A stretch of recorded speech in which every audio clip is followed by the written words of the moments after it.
تکبر کا مسئلہ یہ ہے کہ جس آدمی کے اندر تکبر پیدا ہو جائے اس کے اندر سے حق پرستی ختم ہو جاتی ہے. جس آدمی کے اندر تکبر پیدا ہو جائے اس کے اندر سیکھنے کا جذبہ ختم ہو جاتا ہے. تکبر اور کامیابی ایک جگہ جمع نہیں ہو سکتے ہیں. میں آپ کو ایک مثال دیتا ہوں. موجودہ زمانے کے ایک بہت بڑے مفکر گزرے ہیں بنجامن فرینکلن. ان کی ایک سوانح عمری ہے، خود نوشت سوانح عمری، آٹو بایوگرافی. اس میں آخر میں ایک لیٹر انہوں نے پروفیسر سموئل میتھر کو لکھا ہے، اور اس میں انہوں نے پروفیسر سموئل میتھر سے ان کے باپ سے اپنی ملاقات کا ذکر کیا. بڑا خوبصورت واقعہ ہے، نوجوان اس کو غور سے سنیں، اس میں بڑی نصیحت ہے.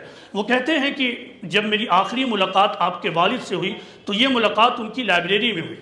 واپسی کے وقت آپ کے والد نے مجھے لائبریری سے واپسی کا مختصر ترین راستہ دکھایا، لیکن راستہ وہ تھوڑا پتلا تھا، نیرو تھا، اور درمیان میں ایک بیم آتا تھا جس سے جھک کر گزرنا ہوتا تھا.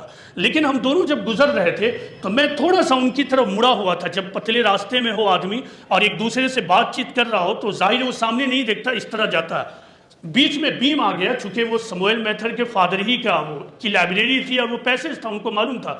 تو جب بیم قریب آنے لگا تو انہوں نے بنجامن فرینکلن کو کہا اسٹوپ اسٹوپ، یعنی جھک جاؤ جھک جاؤ. بنجامن فرینکلن کہتے ہیں کہ اس سے پہلے کہ میں جھکوں اس بات کو سمجھوں، بیم بیچ میں آیا اور میں اس سے ٹکرا گیا.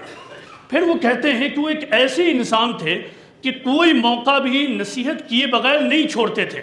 یعنی ایک موقع پیش آ گیا اور اس موقع سے کوئی نہ کوئی نصیحت کر دیتے تھے. اب اس موقع سے انہوں نے بنجامن فرینکلن کو جو نصیحت کی وہ نصیحت یہ تھی کہ یو آر ینگ، تم ایک نوجوان انسان ہو، and have the world before you, تمہارے سامنے پوری دنیا پڑی ہے.